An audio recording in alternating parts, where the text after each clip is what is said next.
following is a presentation of the iRacing Esports Network.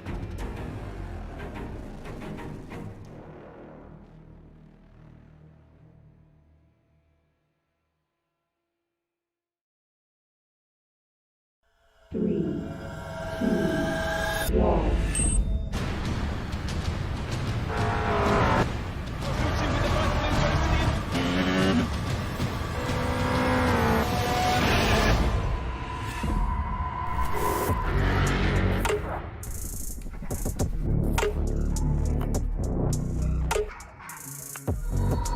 Last year I was sitting at a desk as a sales manager, and now I'm official McLaren F1 simulated test driver.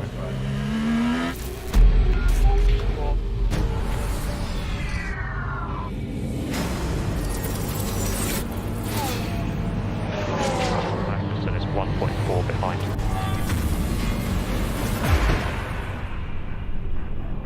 This opportunity is huge.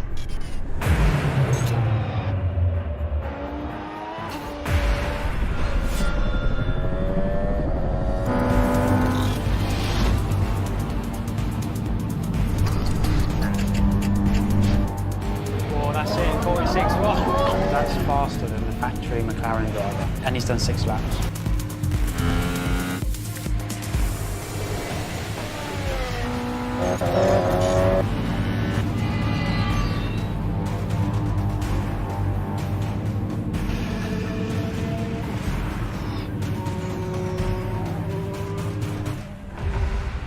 Let's go race.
Welcome, one and all, to the iRacing Esports Network this Wednesday, the 22nd of August, 2018. We are V8s Online, and this is the V8s Online Porsche Supercup Australasia at Laguna Seca tonight for what should be an interesting night of racing, as per usual. My name is Reese Gardner, and alongside me is Brock Cat-Eye. Brock, it's time to go to another split sprint round of the season at a wonderful track.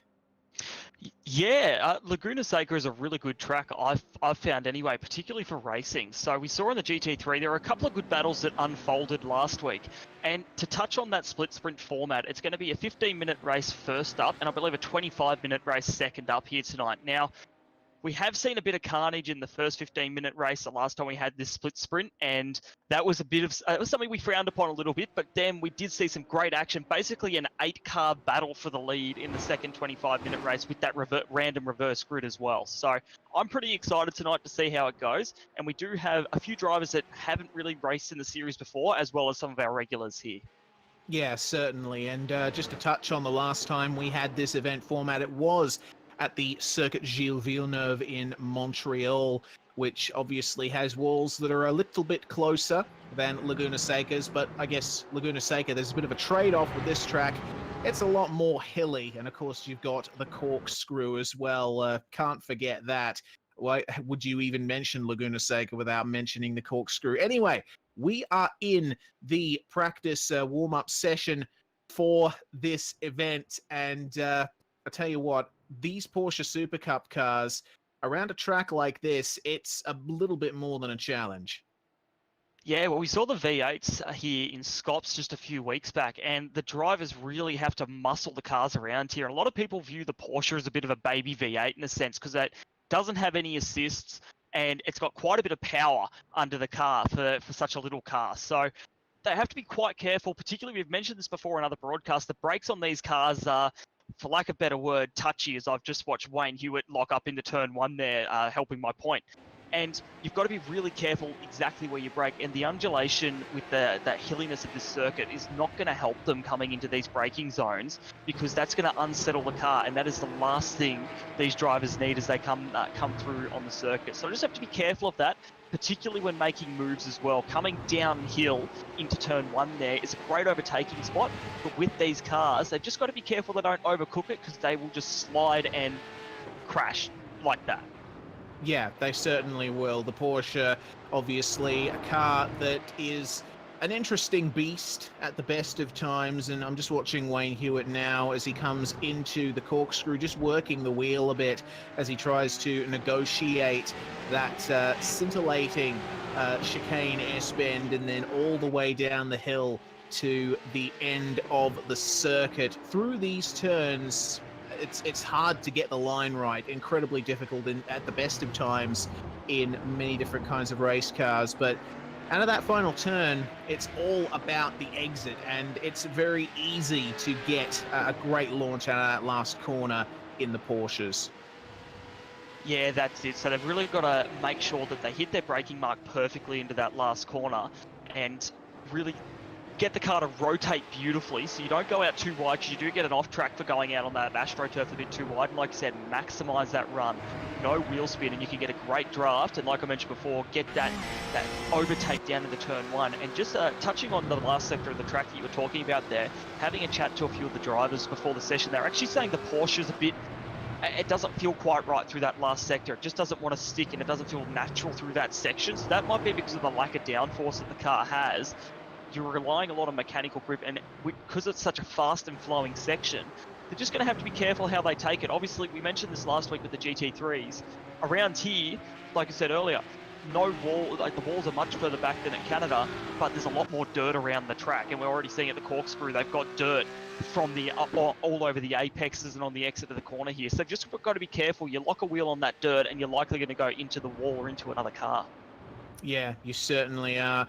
Hopefully, we don't see much of that tonight, as we do know from the GT3 race, as Laguna Seca really has the potential to turn it up for some fantastic, clean racing. Just before we go into this first 15-minute race, Brock, let's have a look at the championship standings. This is round 4 of the series. So after the first 3 rounds, we got Michael Healy on top on 1,144 points. Borzan El Nabi not far behind, and Dylan Shepherd, another challenger. So the top 3 all over 1,000 points. But looking further back, the likes of Anderson and Hanlon, that's a pretty strong top 10 that we've got there, and it's pretty close too. Oh, for sure. And these top 10 guys as well, they fight hard. They know that every position they make up is extra points on track. So those were some of the regular guys I was telling the viewers about just before. They're here every week, and they fight hard. They know each other now. We're in round 4, so we're well and truly into this championship, nearly halfway actually, which is crazy to think. And they know each other's driving styles. We've actually seen some great battles between them, particularly at Watkins Glen last round. I found we got some great racing with the drafting and that sort of thing behind. And I just want to point out as well, Michael Healy hasn't won a race yet, and yet is leading the championship. That shows that consistency is key with driving. You don't have to win every race, but if you're there or thereabouts, the evidence is there with Michael Healy. Yeah, shades of KK Rosberg in 1982 there, of course. Rosberg being the winner of the 82 Formula One season while only winning 1 race. So it's definitely possible that Michael Healy could achieve the same feat. He's fantastic in these cars, but as always, the competition is very fierce. As we enter the last 90 seconds of this session, we've got Brett Cananzi on top of the timesheets. 1 minute 22 seconds, 1 minute 23 back is the kind of pace that you can expect around here. And we've got the likes of All Star Motorsports, One Performance Racing, and Trick Sim Sports as well, making their appearances in and around the top 10 right now. Yeah, All Star's got a few more drivers than usual in this race, so they've all decided to come out for a play. And we've seen they've been pretty strong in the V8 of recent times and also in the GT3. So it'll be interesting to see how that pace converts. We've seen the Altus Esport drivers of Zach Hanlon and Bo Albert have done very, very well to convert their GT pace into Porsche pace. So interesting to watch them. I think we've got 4 ASM drivers in the top 15, as well as obviously OPR, always strong here with Healy there as well. He's like I said, a championship leader, and he shows he's just that fast. So I'll be interested to see. We've got a few new guys coming in as well as our regulars, and interested to see if they shake up the order a bit, particularly with that reverse grid as well. Things are going to get real interesting here, I think, particularly in that second race. Yeah, certainly. And just a reminder to the viewers before we go into the race, race 2 will have a portion of the grid reversed based on a random grid spot that we draw here live on the broadcast. We're going to get the spinny wheel out. That's always an exciting time. So be sure to stick around in between the races for that deciding of how the race 2 grid comes around. End of the session now. We're going to go into race 1, a 15-minute race here around Laguna Seca tonight for the V8s Online Porsche Supercup Australasia. And these are the grid. Dane Warren in position number 1, Michael Healy in second with Joshua Anderson in third, Gary Hamilton lining up in fourth with Ethan Warren completing the top 5, Thomas Hinz in 6th place, Mitchell McLeod in 7th, Zachary Hanlon 8th, Ryan Jerick in 9th, and Brett Cananzi, who topped practice, is going to start from 10th. And then in 11th place, we have Thomas McMillan. 12th is Anthony Winkleman. 13th, Ross Rizzo. 14th, Scott Solosky. 15th, Sam Sutton. 16th, David Haynes. 17th, Scott Larnack. 18th is Cameron Dance. 19th, Jimmy Ball. And rounding out our top 20 here tonight, Martin Silvassi. Yes, indeed. Martin Silvassi for Trick Sim Sports. We are going to roll through the rest of the grid now as the drivers line up on the grid. Very short grid time here at Laguna Seca, so they don't have much time to get out there and get prepped. So Dane Warren there on pole position. These cars are difficult to get off the line efficiently, so as the lights come up, we'll see who nails it and who gets left in the dust. The green flag is flying. It looks like a pretty good start from most people up the front, but looking further back, I'm seeing a bit of jostling. Anthony Winkleman going into the middle of the track as they come into turn 1 for the first time. Dane Warren leading the way. Oh, we've got a car around in the background, sorry. Oh, yeah, we definitely have. That's Jackson Harlow and Martin Silvassi as well in trouble there in turn 1. So and sorry, a car around at turn 3 now. I think that's Gary Hamilton's around. We've just had a car do a barrel roll. That was an ASM car there. We've got Winkleman around as well, I think, in all of that. So bit of carnage in this first race. Sorry to interrupt you there, Reese. Yeah, no worries. That was worth interrupting for. That was certainly not optimal for quite a few drivers. Gary Hamilton, it just looks like he was turned in turn 3 and it just snowballed from there. Quite a few cars involved in that. Yeah, so it just, like I said, Hamilton got tipped around there, and one of the ASM cars, it might have been McMillan, it was Ethan Warren, sorry, he did a barrel roll off the front of Hamilton's car, so that was pretty crazy there. We've actually got, McMillan, just looking at him now, nearly drills the back of another driver coming through the corkscrew. I was worried about that at the start of this race. Yeah, Steve Jansen going off there at the corkscrew and going very wide, and that's a One Performance car going over the dirt on the inside, and goodness me, Steve Jansen slowing up majorly, and that has caused a big ruckus there in the midfield. What is Jansen doing? He must be clearing a slowdown, but obviously the guys around him are unaware of that. They're just trying to find a spot here in the midst of all this madness. So there we go. A bit of a horror first lap for quite a few competitors. We've already got cars in the pits. Thomas McMillan and Thomas Hinz both in the pits, with Sam Sutton making his way out of his pit box. So lap 1 completed, but from there, Dane Warren, it looks like he's leading the way by quite some margin from Anderson and Healy.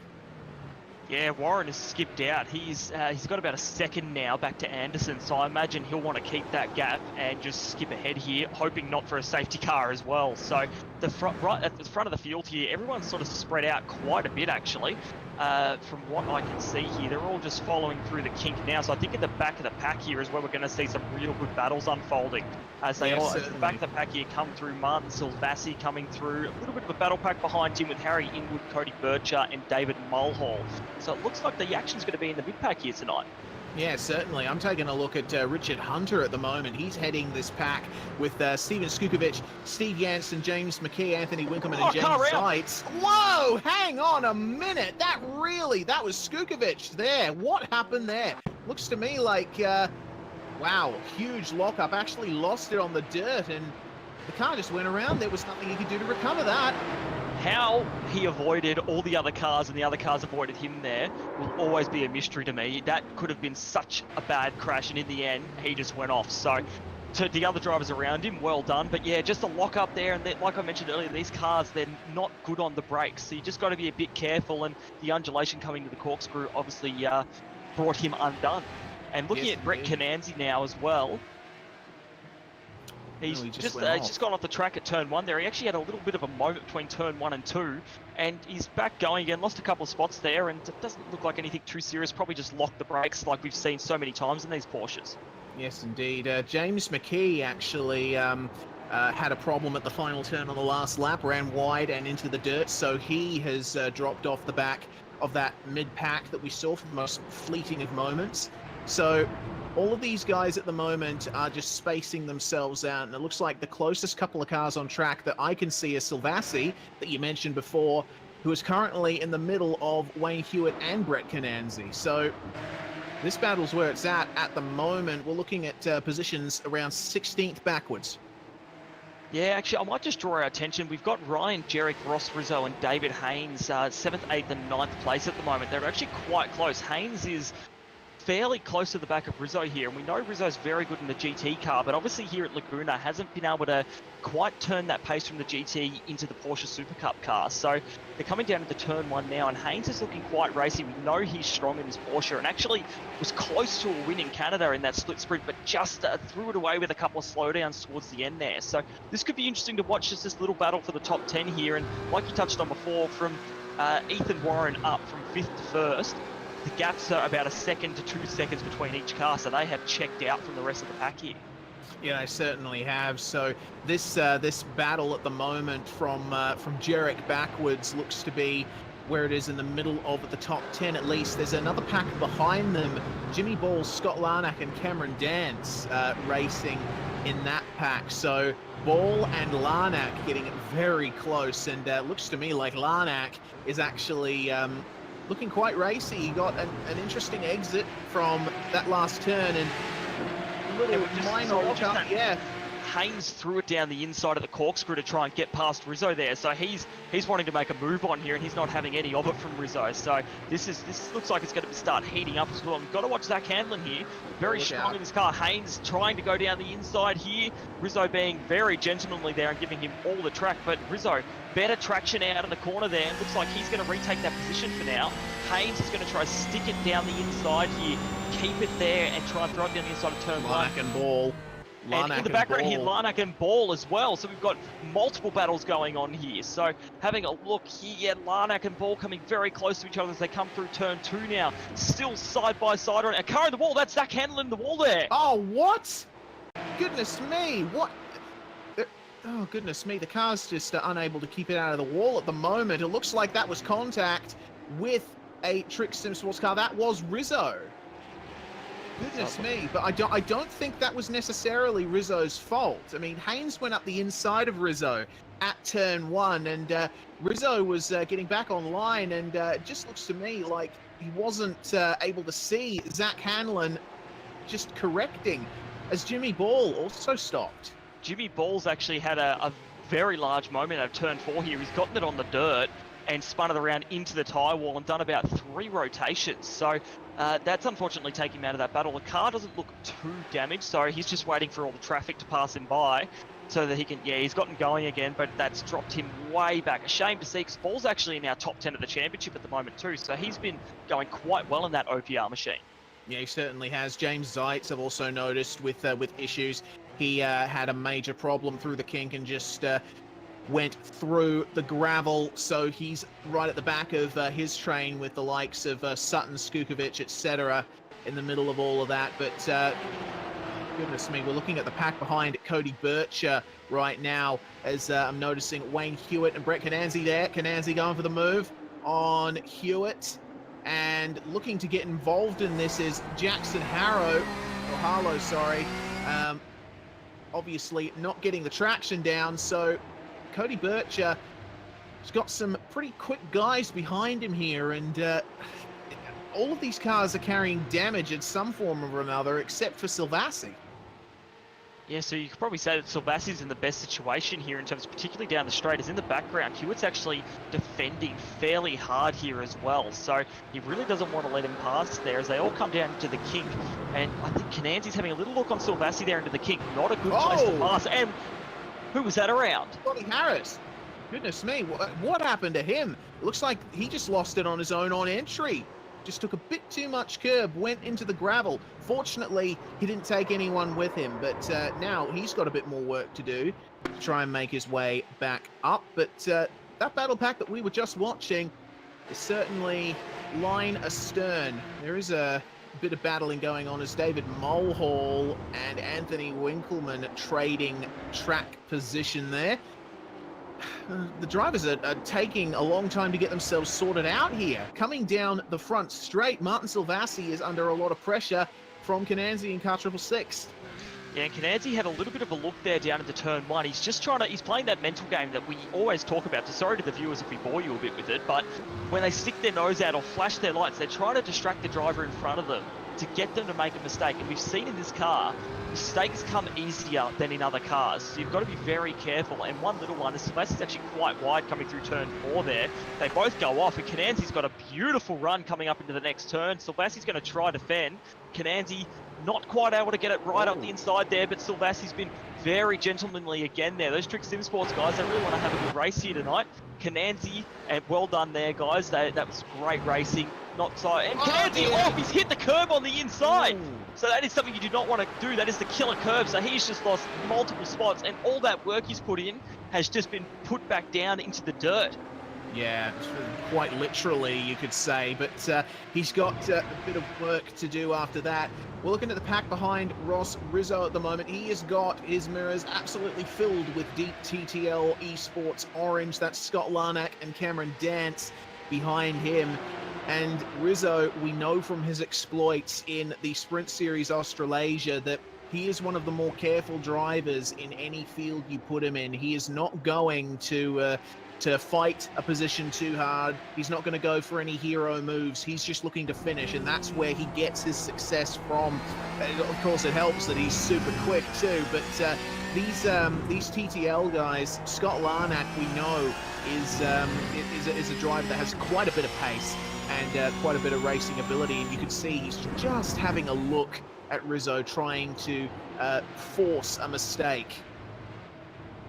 Yeah, that's it. So it's that mental game again, and like you said, Rizzo is a very solid driver, so you don't usually see mistakes from him, but he won't ruin his race if he doesn't have to. So, you know, if Larnack wants to throw a move down the inside, he will probably let him through to avoid ruining his race, and he'll still pick up points. So we can see here, Larnack is all over the back of him, and he really wants to get past. So Haynes hasn't quite skipped away from Rizzo the way I thought he would. The way Haynes was looking earlier in this race looked like he was just going to sprint ahead and try and catch Jerry.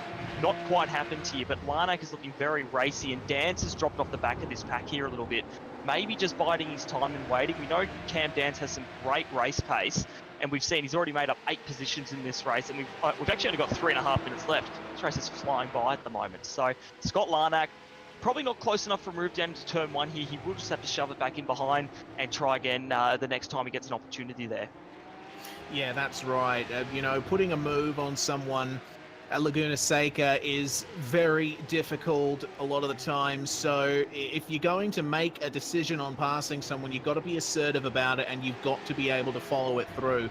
And as you said, Brock, time is rapidly running out for these guys, so they need to make these moves now where it counts and get those points. But it seems to me like Larnack at the moment is not going for those hero moves. He's just staying behind Rizzo, searching for any kinds of gaps that he can exploit. Yeah, that's it. And mentioning Haynes again here, he actually looks like he's slowed up a little bit just in this last lap. And Larnack comes fairly close to the back of Rizzo there, but this is turning into quite the nice little battle pack. Dance is going to have to turn up the pace a bit here with only a couple of laps left.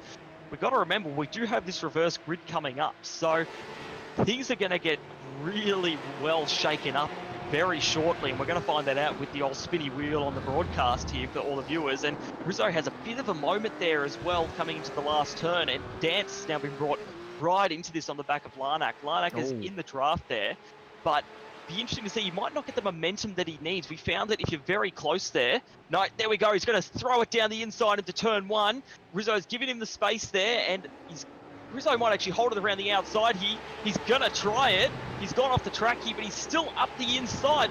Great racing here tonight by these guys. They're still side by side through turn three. Side by side on the exit. Rizzo has to relent there. Dance right on the back of Rizzo here as well. He knows he might be able to get past him for the next opportunity here. Larnack has done well to bring his teammate right into this as well. Dance having a very big look.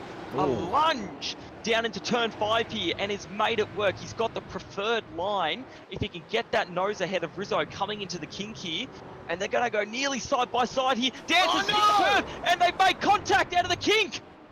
Oh, goodness me. That is not good for either of those guys, carrying a bit of damage.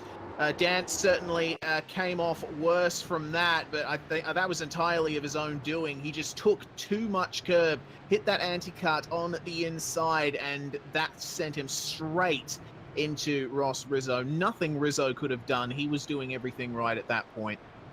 Yeah, that's it. And it was actually very lucky there that Rizzo didn't lose more time.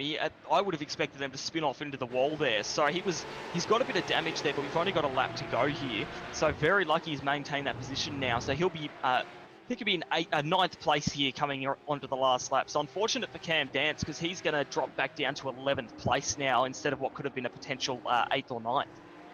Yeah, that is a real shame. We know Cameron Dance to be one of the best drivers in our broadcasts in terms of making up positions in the race. So I guess the best bet right now is to hope that the reverse grid selection favors him. But other than that, it seems to me like most of the field is reasonably sorted. Dame Warren is still out there, way out in front. At last lap, he had the lead by 5.4 seconds at the line. So and that's up to 5.6 seconds now. He has got whopping pace at the moment. His fastest lap is 0.3 faster than Josh Anderson's, and his last lap was 0.5 faster than Anderson. He is flying at the moment. Yeah, certainly. And that right there is him crossing the line for the win of this race, flying to the very end. And Martin Silvassi is around, we're hearing. What on earth has happened here? That's at the corkscrew. Yeah, that's a big moment. Yeah, it looks like he's done that by himself. Coming into the braking zone here, he's just locked up. Yeah, it looks like the rears have locked on him, and he's just spun around into the dirt there. So no contact or anything, just unfortunate that it was on the last lap for him. He'd made up 6 positions up into 14th place there from 20th, putting himself in a pretty good position for the race coming up. But now he's dropped down to 24th from there. That's unfortunate to see for him. Big loss, very big loss for Martin Silvassi, but the vast majority of the field crossing the line. Steven Skukovic coming out of the last turn. He's had quite a few issues in this race, a few spins that have put him back to the very rear of the field. And Jason Cossey and Gary Hamilton, 2 drivers involved in the lap 1 shenanigans. They're going to cross the line a lap down. So those are the last cars to take the checkered flag. And now is as good a time as any to do the spinning wheel. The moment that we've all been waiting for. This is how we are going to decide who is going to start on pole for race 2. What selection of the field will be flipped. So Away we go. The wheel's spinning now. Who will it be? What position? Top 9. There we go, confirmed. The top 9 will be reversed. So Ross Rizzo, Brock, is going to be starting on pole. Now, that's not too bad for Ross, is it? I bet he's glad he didn't fight too hard against Scott Larnack. And now, yeah, starting from pole, which is probably your favourite place to start from in these sorts of races. So a bit of a longer race as well. And we know Rizzo's good with playing the long game as well as Trick Sim Sports. So that'll put Dane Warren back down to 9th place now. But we'll see Scott Larnack up in 2nd place and David Haynes in 3rd. So there's some of our regular players right there in these GLA series, sorry. So I'll be interested to see that it does shake things up quite a bit for us. It certainly does. We'll just do a quick run through of the results before we go on our break. Wait for the service to go up for race 2. Dane Warren, of course, taking that victory by 5.5 seconds from Josh Anderson. Those guys are going to be starting at the back of the top 9 in the upcoming race. Michael Healy finishing in 3rd, Mitch McLeod in 4th, Ethan Warren in 5th place. He will start in exactly the same position in race 2. Ryan Jerrick in 6th, David Haynes 7th, Scott Larnack 8th, Ross Rizzo 9th will be starting on pole in race 2, and Scott Sislovsky rounding out the top 10, plus 4 positions. And then we've got Cameron Danson 11th, still plus 7 after that spin, but yeah, a bit unfortunate, a bit of a case of what could have been. Cody Bircher in 12th, up 11. Brett Cananzi 13th. Jackson Harlow in 14th. Anthony Winkleman 15th. Wayne Hewitt up 10 in 16th. Scotty Harris 17th. Steve Jansen 18th. David Mulhall 19th. And Richard Hunter rounding out the top 20 here tonight.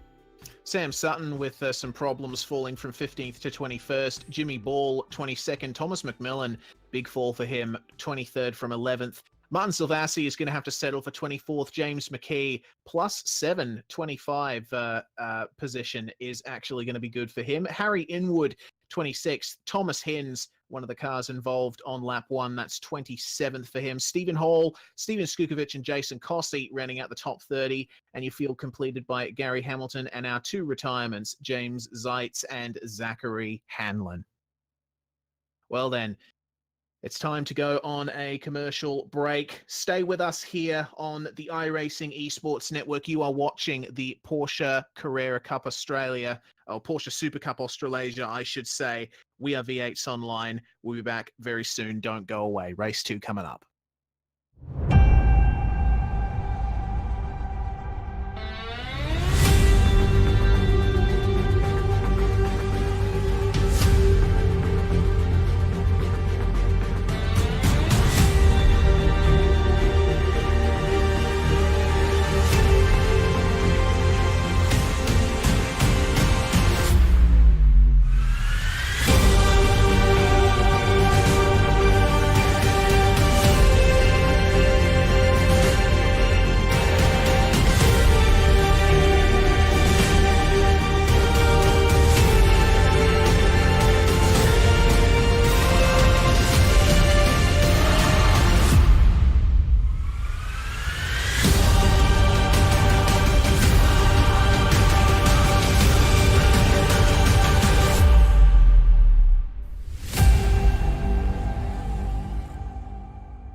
Last year, I was sitting at a desk as a sales manager, and now I'm official McLaren F1 simulator test driver.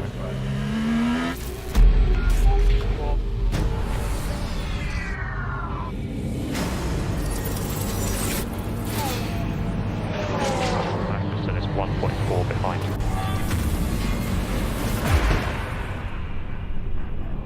This opportunity is huge.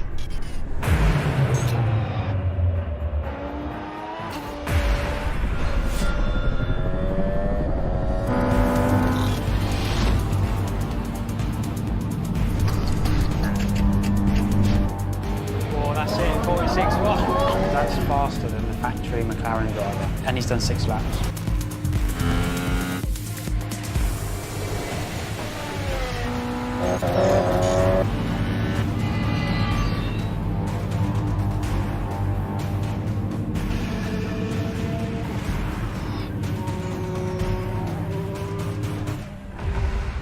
Let's go race.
The following is a presentation of the iRacing Esports Network.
Welcome back, one and all. You are watching the iRacing Esports Network, and this is the V8s Online Porsche Supercup Australasia.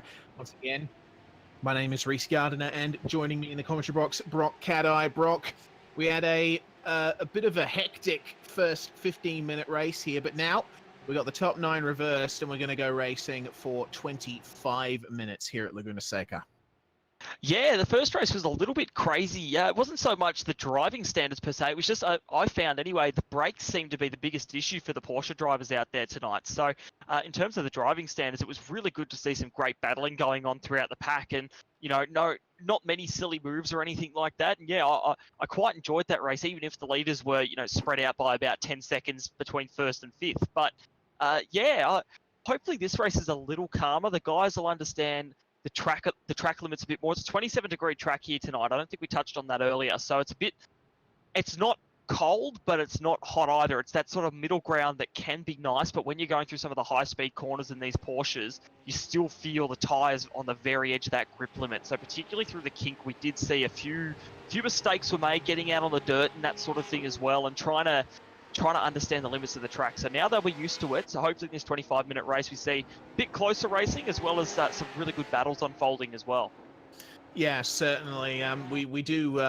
We will have to watch out, I think, for the braking coming into turn 1 and through that very dangerous kink. Dangerous, of course, for the anti-cut on the inside curb, because those Porsches certainly do not handle it as easily as some other cars on the iRacing service tend to do. But that is just the way the Porsche is, and the drivers just simply have to deal with it. And of course, the entertainment value is fantastic for the rest of us. Oh yeah, you get some great sideways moments as well as moves, attempted moves I should say, that end up being a big slide through turn 1 and that sort of thing. Speaking of, Dane Ryan does a big slide out of the last turn and turns his car around there. So these cars are great for racing. We mentioned this a couple of times as well. The fact that they're so similar in terms of they're not like a GT3 or GTE car. You have all these setup options.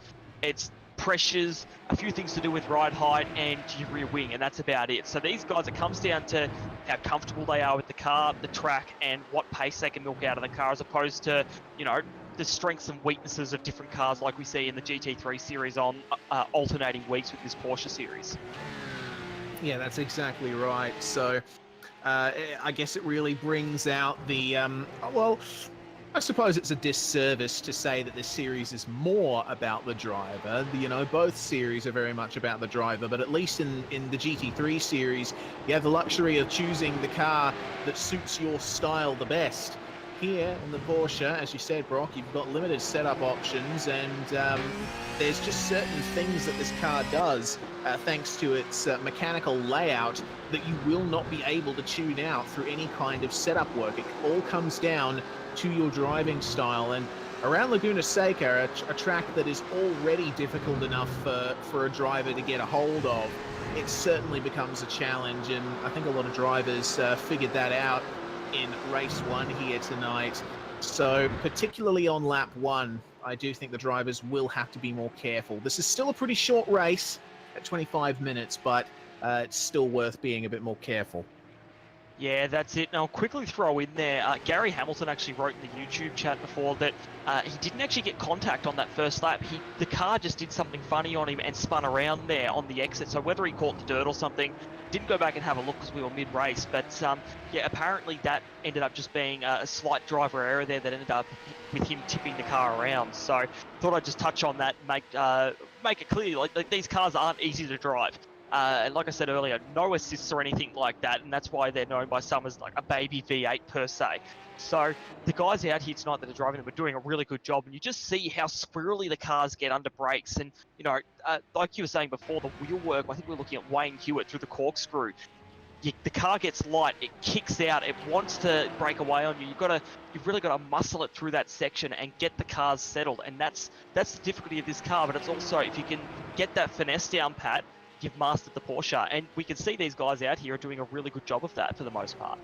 Yeah, and if you can master the finesse of the Porsche, then you can master just about any car on iRacing, I would wager, because it's cars like this that are particularly hard to drive that really teach you how to handle a race car, and so it really makes you a prime sort of candidate for other cars on the iRacing service and other tracks too. I mean, if you're talking about Laguna Seca, certainly This is a track that combines quite a few off-putting elements of certain racetracks and just combines them all into one twisting sinew in California.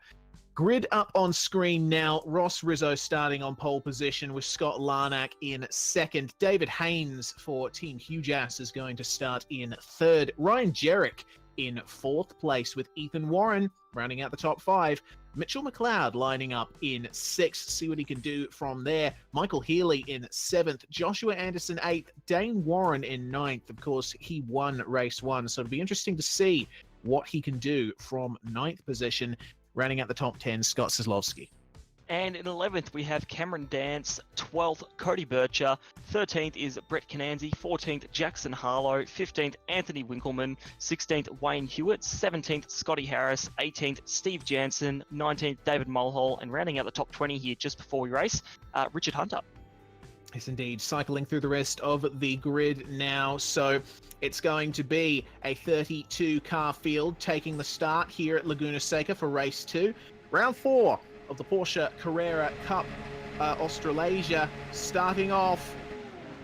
And Ross Rizzo getting a good start, but it seems like Scott Larnack is getting a better one, and they're really jostling for position behind them, Brock. Yeah, so there's some real jostling going on here. A couple of cones flying in the background as well. They're fairly clean through turn 1 and 2 here. Being a bit careful, 3 wide in the background there as well. We've got a car off in the background. Mitch McLeod is firing at the moment, Chris. Up to 4th place. Yeah, that's crazy. He's that's insane. I don't think I've seen a driver make up a few positions like that before. It's only a few turns in, and he's basically done it. They're getting a bit feisty in the back, though. Michael Healy versus Cameron Dance. They went all the way over to the other side of the racing surface. So getting a little interesting in the pack, but for the most part, it seems like the vast majority of the field has gotten through the first part of lap 1 cleanly, but the leaders are coming up to the corkscrew. This is another choke point.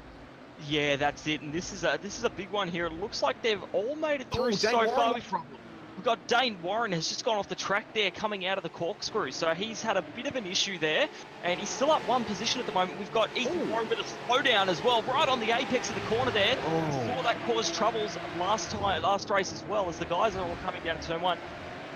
McLeod and Haynes side by side coming onto the main straight here as we come down to complete the first lap of this 25-minute race. McLeod is in the ideal position to take this spot away from Haynes, and that's going to put him into 3rd place if he can make it work. Haynes might be able to stick it around the outside here, fight back. No, he's going to slot in behind. McLeod up 3 positions in the space of about a lap there. Well done to that driver. Yeah, certainly, and it looks like he may very well be in hot pursuit of Scott Larnack and Ross Rizzo. Doesn't have the likes of Dane Warren in front of him to try and streak away in front. Warren is all the way at the back of this lead pack, so see what McLeod can do from here. But Ross Rizzo and Scott Larnack are continuing to hold their own up the front there. Meanwhile, the rest of the field has gone mostly single file, seeing a little bit of drama in the back. Martin Silvassi making his way around Gary Hamilton, or at least attempting to. Hamilton's not letting him have it. Harry Inwood was getting involved there as well. So Silvassi just electing to wait behind Hamilton. Just ran a little bit wide, did Gary, coming through that kink. Let's see if Silvassi does anything into the corkscrew. No. Wise move. I mean, not everyone is Alex Zanardi, right? Yeah, that's it. He thought about it. He looked down the inside there, and he's a little bit wide there as well. Wayne Hewitt! Oh my goodness! Whoa, hold on a minute. Ross Rizzo around Ethan Warren with problems as well. That was close there. Wow.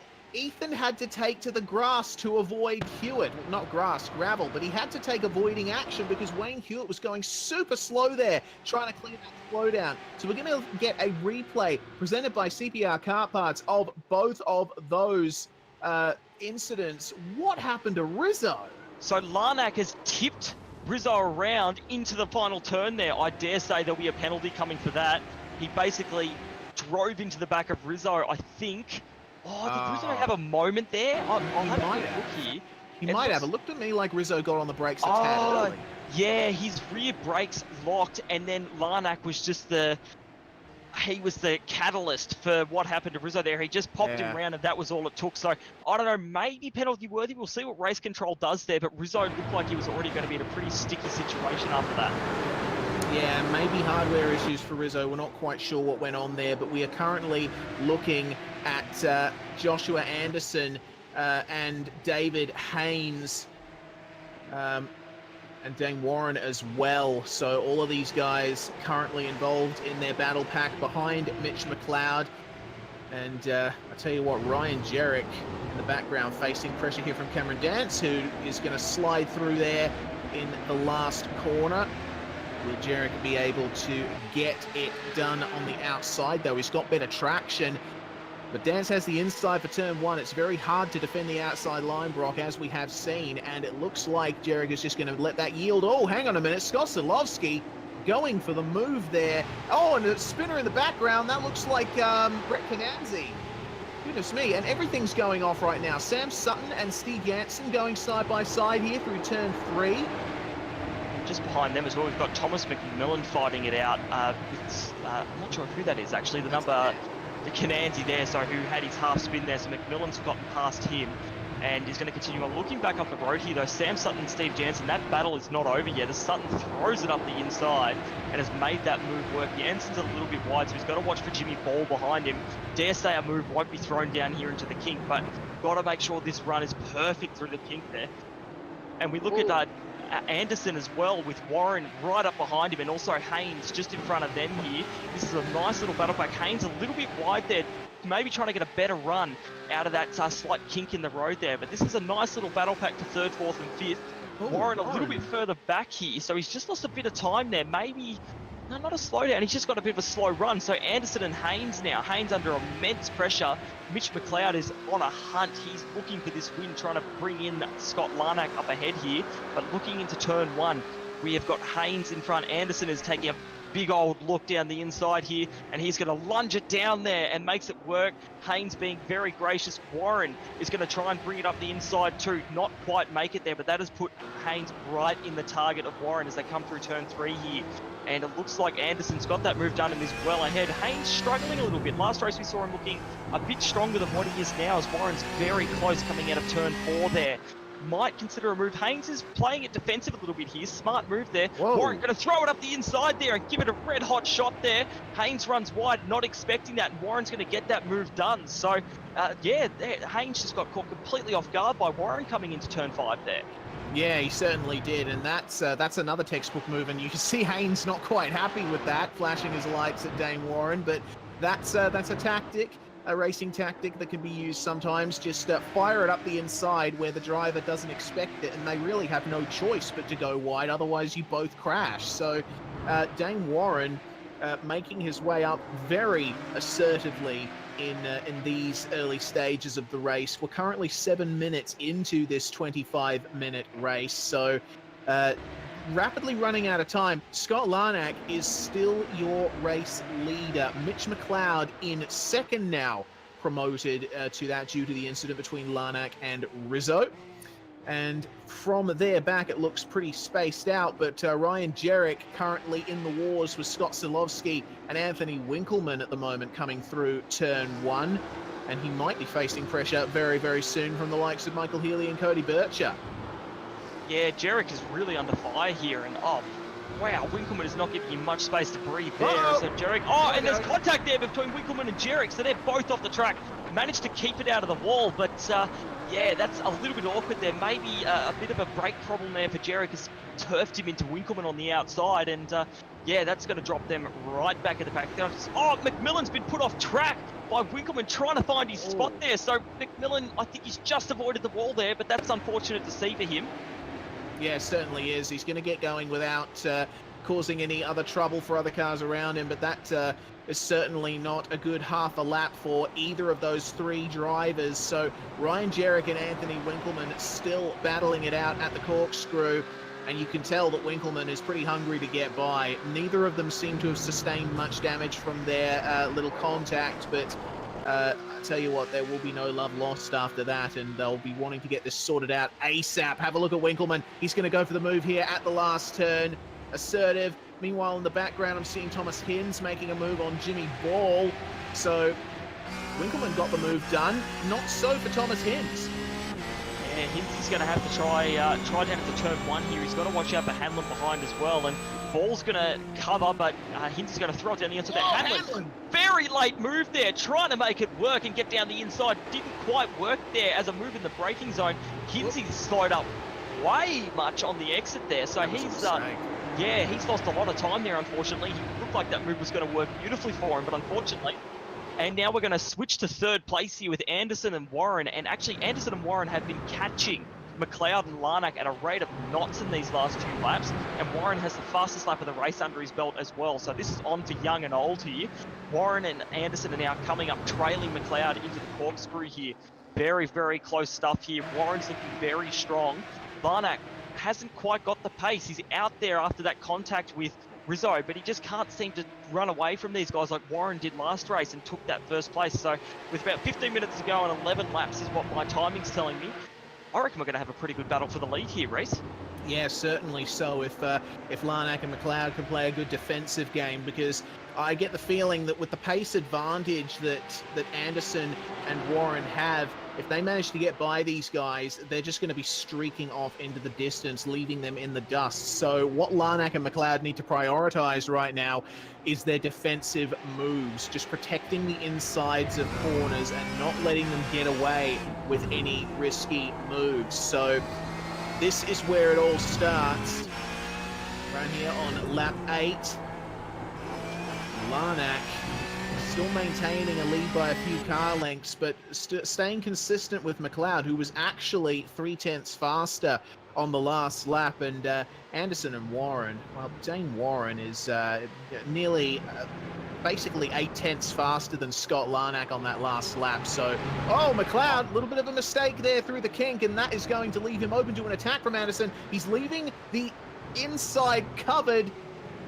Now all of them are looking for just a bit of space to try and sort this out, but of course there's not much racetrack to use up there at the top of the hill. So now the top 4 well and truly close together. We've got a proper 4-way battle for the lead here. Yeah, this is great. McLeod made that small mistake, but very smart. And Anderson's going down the inside here, as we've also had Hinzy off as well. But Warren focus on this lead battle here. Warren has managed to throw it up the inside of McLeod here as well, side by side down the main straight. Warren has his nose very much in front here, and it looks like he'll be able to get this move done. We saw on the last lap Anderson defending hard from Warren. He's worried. He knows if Warren gets in front of him, he will be gone. So that has put Warren up into third place, sorry, I should say, up 6 positions from his starting spot. Watch this space here. Anderson and Warren have got some mega pace. I reckon Larnack is in trouble now. Like you said before, Reese, they're going to have to focus on their defensive efforts here. Larnack is in trouble, I reckon. These guys have got some serious pace. Yeah, certainly have. Getting a CPR car parts replay of Thomas Hinz's incident. He is, wow, that looks to be a pretty big off that he had. Certainly very unfortunate. Oh, wow. It's a huge incident, actually. That was, just looks to me like Hinz was following that regular line, the straight line coming up to the corkscrew, and just Zach Hanlon was already there. And wow, yeah. Hinz actually sent almost into the sky. That's a pretty hefty move, and I mean, that would put you out of anyone's race as we go back live. Real shame for all of those guys. They could have been contenders. Yeah, that's for sure. So Hinzy, looks like there that, yeah, it's just Hanlon's taken that line and tried to throw it in there, and it's just not worked out. But we're back live now, and we're watching this battle between Anderson and Warren, who have already managed to pull a bit of a gap on McLeod. But Anderson and Warren are pretty much attached by a magnet at the moment. The gap between them is varying from about 1/10 to 2/10 every lap, but not changing very much. But the thing to note is that Larnack had about a 1 to 1.5 second lead to McLeod. That is down as of last lap to 4/10 to Josh Anderson and 6/10 to Dane Warren. Larnack is a very good driver, but right now he doesn't have the speed, and we saw that Warren isn't afraid to make a bit of an unknown move to get a position, as we saw him do on Haynes, and Anderson is very fast. And we've also got Brett Cananzi around now, so these guys, yeah. Cananzi is just not having a good night here at Laguna Seca, so he's taken a bit of curb into turn 2 there and just spun the car around by the looks of it. So just a small driver error, and the car and the track bite. Yeah, they certainly do. Shame for Cananzi, of course, topping practice and running solid midfield all throughout the event.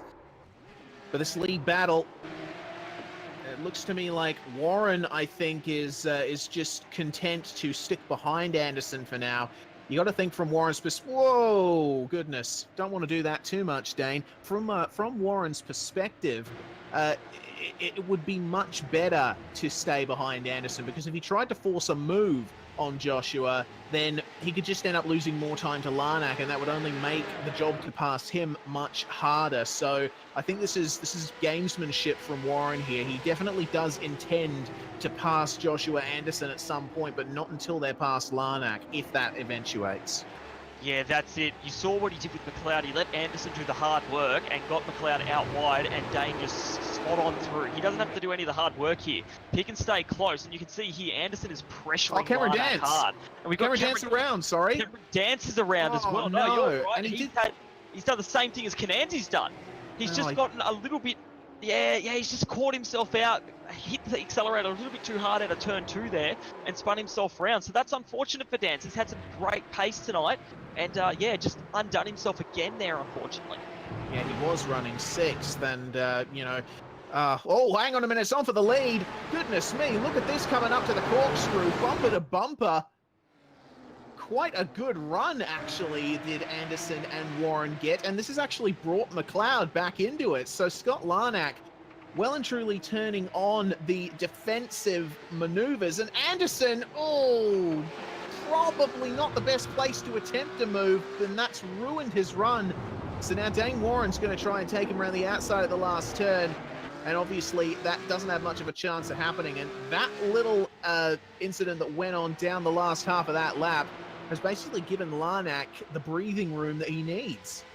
Yeah, that's it. So we can see Anderson is defending hard against Warren. He knows that Warren's really strong here. Larnack's gone wide as well as he comes to the turn 2 here. So that gap that he had is now gone. He's brought Anderson and Warren right back up onto his rear bumper here. So that battle for the lead is right back on again. And Anderson and Warren still pushing hard. We've only got 9 minutes left here, folks. About 7 laps left to go now as of this lap. So there's not much time left for these guys to sort it out. So I think Warren is going to have to decide, does he want to be in front of Anderson, and can he get past Larnack? Because if he doesn't do it soon, I don't know if he'll get much of an opportunity. So he's really got to make that decisive move like he did on Haynes and, go through with it, as Anderson hasn't gotten a very good run here as well. So Warren is all over the back of him. Warren hasn't actually done a move into the corkscrew here, which is a very smart thing to do. He's very close here. He needs to get the run out of this corner to really maximise any moves that he can make. But McLeod has actually been brought right up close to Warren here. Warren just can't seem to get the car moving nicely out of the corkscrew there, which gives Anderson a bit of a breather. But Larnack right now has Anderson all over the back of him. Look for a move into the final turn here. Yeah, certainly. Well, it looks like no move's going to be eventuating there, but one mistake from Larnack is going to bring them right into the thick of it as McMillan is stopped. Looks to me like, wow, that was just losing it by himself at the top of the corkscrew. Once again, the braking of these cars catching those drivers out, Brock. Yeah, well, that's something we've talked about every round here, and it's just, I think that little hump of the hill over to the... Oh, Anderson! And Anderson now. Whoa! Wow! Up the inside, Larnack around! Dane into the back of Anderson! Oh no, Anderson's made contact with McLeod here! Dane is in the lead, Haynes is into second place by the looks of it. That is massive. Our leaders have just about taken everyone out there. I don't really know what to say to that, honestly. I mean, looking at the exit of turn 2, I think Anderson, that was a bit of a desperate lunge from him, and he lost it on the inside, so eventually tapping Larnack around, and goodness me, McLeod was an innocent bystander and all that, so I really question the necessity of that move from Anderson. I know there's not much time left in the race, but there were better places he could have attempted that. Yeah, that's it. He was very, very close. In turn 3, it's a bit of an awkward line through there, and that contact, well, that brought it all undone. So Warren has been at the very lucky party in all of this in the end. He's now got about a 4.8 second gap back to David Haynes with a bit of damage. So, yeah, it was a bit, like you said, it seemed like a bit of a desperate move to try and throw it down the inside and get first place. He was getting fed up being behind there, and Warren was looking very strong behind Anderson. And we've got Mitch McLeod in the pits now as well. A shame to see. McLeod had some great pace, and he was sitting in the back there looking like he might be able to make a move very shortly if it all worked out. We've actually got Scott Solosky up into 3rd place now, from back from 10th place, so he has done brilliantly to get up there. Yeah, he certainly has. Meanwhile, looking at the battle between Sutton and Bircher, Cody Bircher facing some dramas, as is Jackson Harlow, who is facing attacks from Cameron Dance. So that mid-pack with Anderson right in the middle of it after his incident. Oh, who is that TTL car there? That's Scott Larnack actually at a standstill by the side of the track, and he has been there for quite some time. Looks like he was asking for a tow from race control, which you are allowed to do in this series. So Larnack back to the pits. That's his night over. That is so unfortunate for him and McLeod. McLeod was basically secured 4th at that point.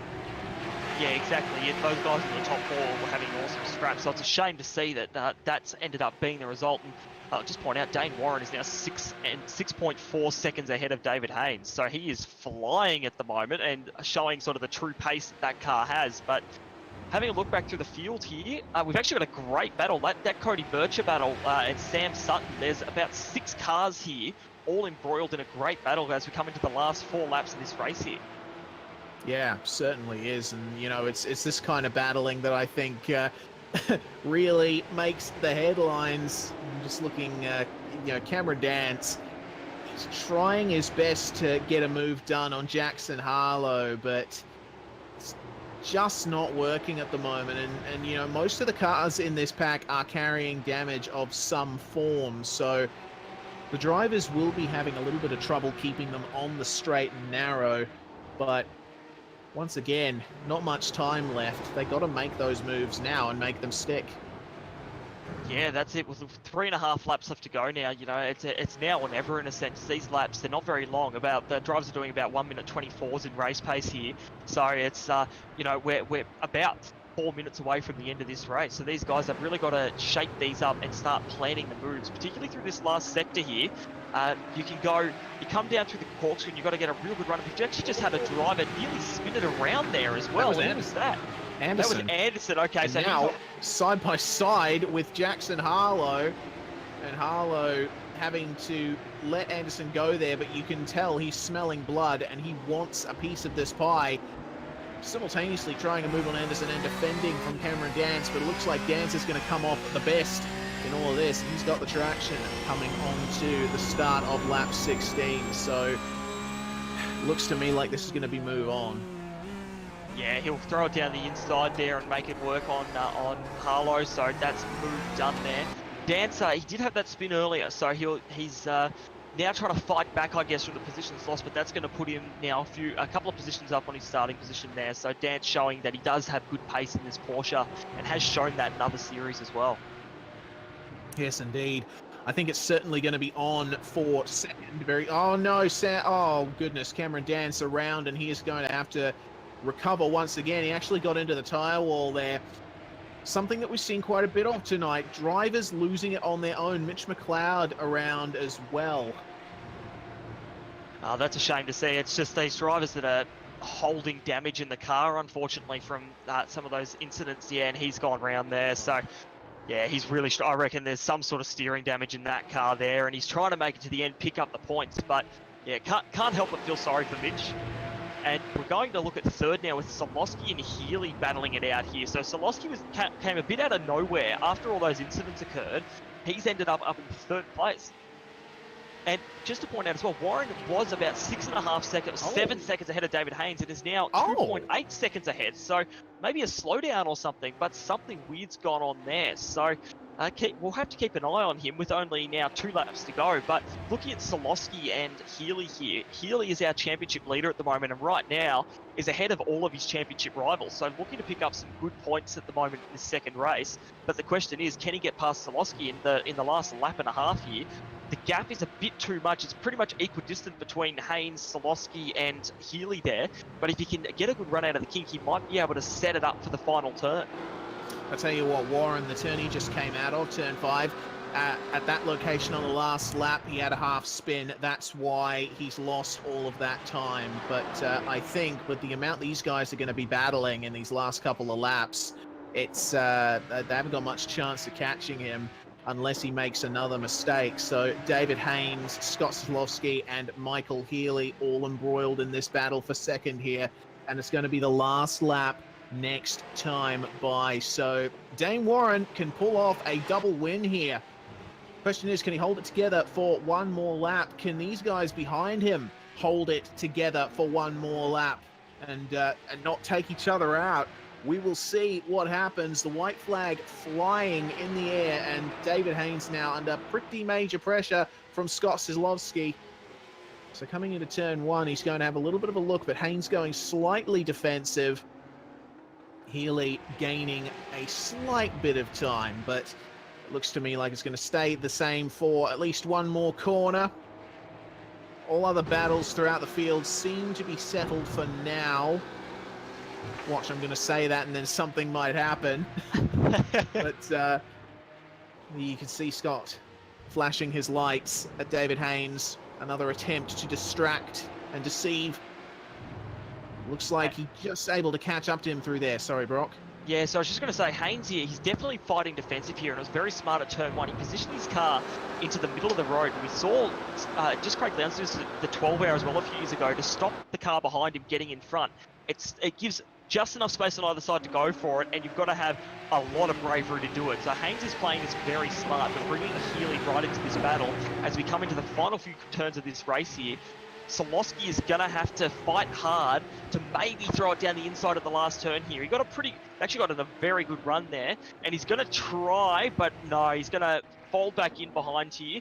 Healy got a very nice run out of there. We're going to have to watch they come down to the line, but I reckon it'll be Warren, Haynes, and Zlowski. ASM on the podium there, first and third, after what was a pretty crazy last sort of 5 to 8 minutes of this race here, Reece. Yeah, certainly. Dane Warren taking victory there once again.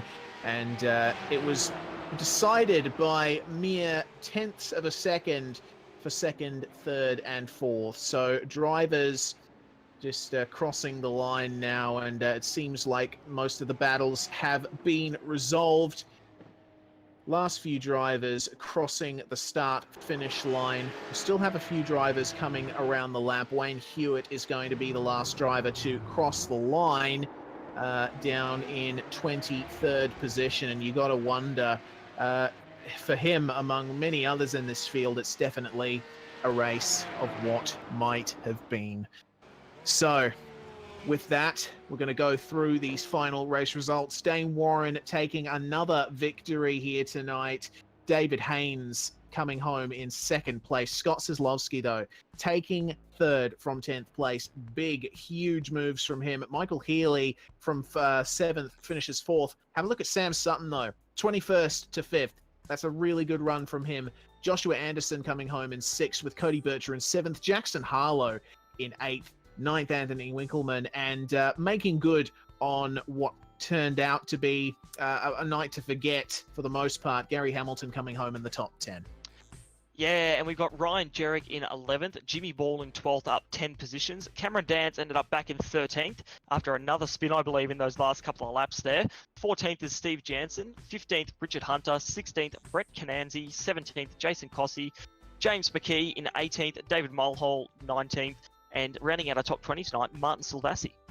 Ross Rizzo, how would you be in his position? Started from pole, and he has to settle, unfortunately, for 21st.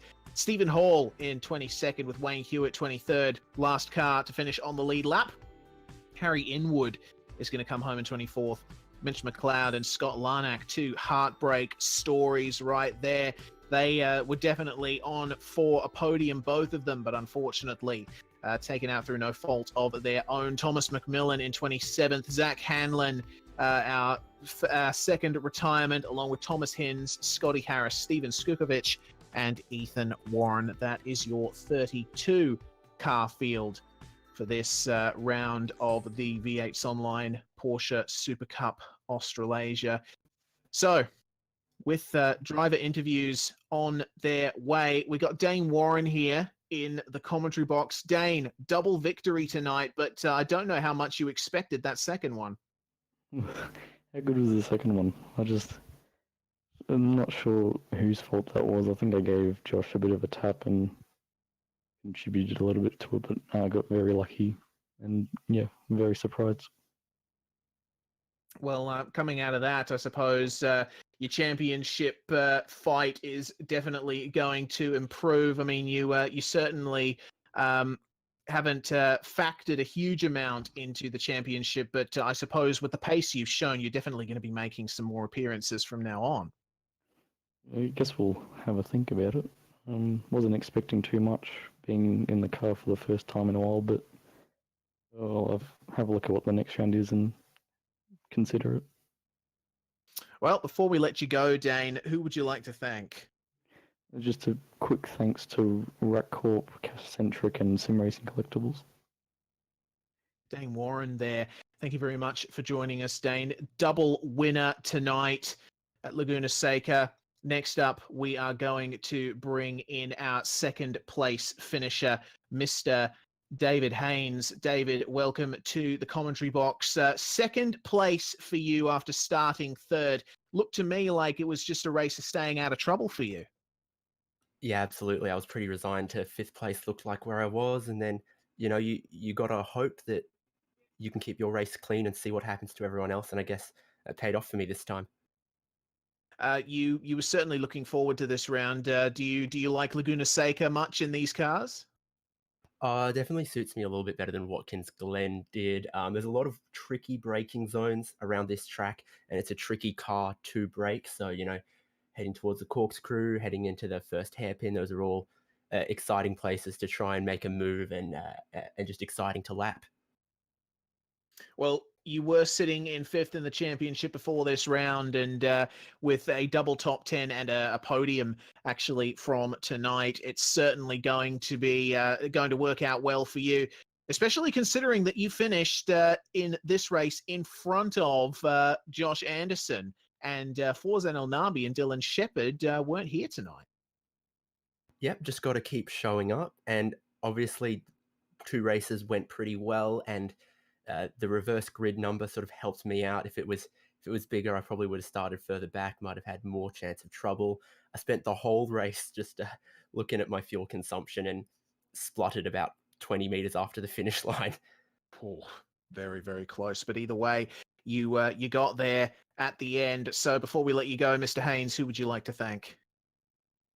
You guys for broadcasting, thanks so much. Our organizers, our hosts of Race Control, and a big thanks to my very special sponsor, Dickens Cider. Thank you very much for joining us, Mr. Haynes. We will talk to you next round. Last to bring into the commentary box tonight, our third place finisher in race 2, Scott Sislowski. Now, Scott, you started in 10th, and you were obviously not expecting the position you ended up finishing in after the rest of the night. No, it was a pleasant surprise actually. My goal every race is to try and move forward and finish ahead of where I began. But no, it sort of fell into my lap. A few guys up ahead had some issues, and was more than happy to dodge and weave my way through them and pick up the biscuits. Yourself and Dane Warren, obviously All-Star Motorsports success stories here. But it seems that for the rest of your crew, it definitely could have gone better. Yeah, I know in the team chat there are a few issues that were had back down there, but that's the way it goes. Sometimes you'll avoid them, sometimes you'll end up doing 3 flips in the air and not quite sticking the landing. So it just goes each way sometimes. Well, All-Star certainly having the potential in future rounds, especially with the size of the squad you guys have got. But I think looking forward to future rounds, I suppose what we'll be looking for is just in general more cleanliness, because it seems like a lot of drivers tonight ended up taking themselves out. Yeah, I think the Porsche is a little bit susceptible to that sort of stuff. I saw a lot of people spinning themselves under acceleration, which can be a little bit deceiving at some points in the Porsche, especially in Laguna Seca, because you'll have so much grip and then you gas it up out of a turn and it just lets go. So unless you've done a few laps beforehand, it can catch people out. Yeah, it certainly can. Well, before we let you go, Scott, who would you like to give a shout out to? Just a shout out to just all the guys with their sets. Their setups have been really good recently, and putting in the hard yards, and just all our sponsors, and yeah, thanks to the guys at GLA for putting the series on. Thank you very much for joining us, Scott. We'll hopefully talk to you next round. Scott Kozlowski there from All Star Motorsports. And Brock, that was certainly a round that have some incidents to remember. Yeah, that's for sure. And I think we can say the racing was really good this round. I quite enjoyed some of the battles we were having. It was just really unfortunate, particularly in that second race, to see that lead battle come unstuck like that. I feel like we were robbed a little bit of what could have been an awesome last sort of 5 to 7 laps of that race. So, but positive out of all of that, the competition is mega in this series. To have 4 guys like that, they're pretty big names in the iRacing Australia and New Zealand community, battling it out on track like that, fighting it out for the win. Up until that incident happened, I don't think you or I could have predicted the winner in all of that, because the way you can defend it, Laguna Seca, and get the car behind you stuck and wear out their tyres a bit, it's great. I love the racing tonight, and I think hopefully we see more of this at our next round as well. Yes, indeed. And speaking of the next round, it is at the Nürburgring Grand Prix circuit, which always turns it up. Low grip surface, specially built for Formula One track right there, and some interesting overtaking zones and a very nice flow. Will certainly make it a test for the drivers here in both the Porsche Supercup Australasia and the Geodesic Racing Sprint Series Australasia, which incidentally is on same time next week. So that's going to be next week. But in the lead up to that, we got a full schedule here at V8's Online. Just note these in your diary if you're interested on catching up. On Friday, we've got the Spa 650 in the Australian Online Supercar Championship. Sunday's a pretty big day.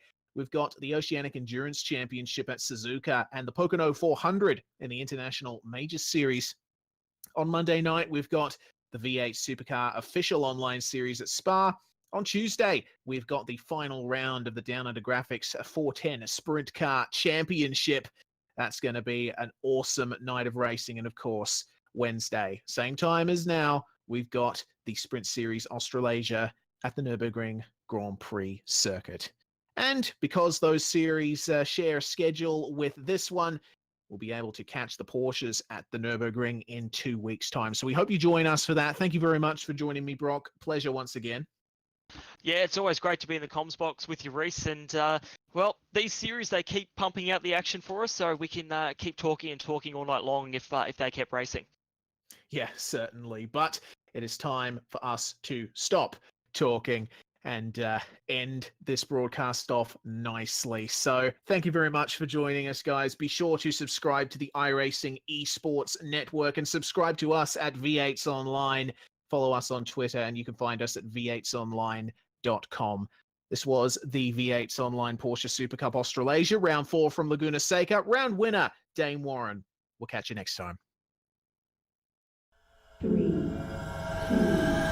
1.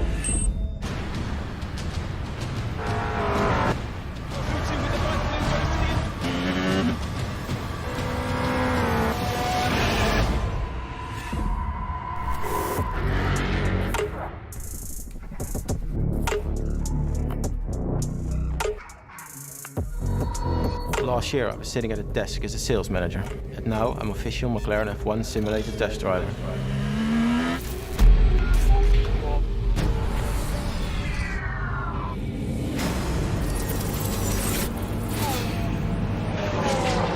So it's 1.4 behind.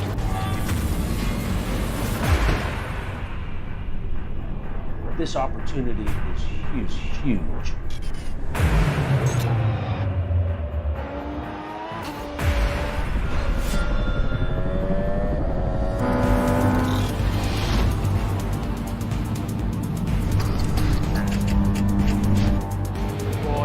46. That's faster than the factory McLaren driver, and he's done 6 laps.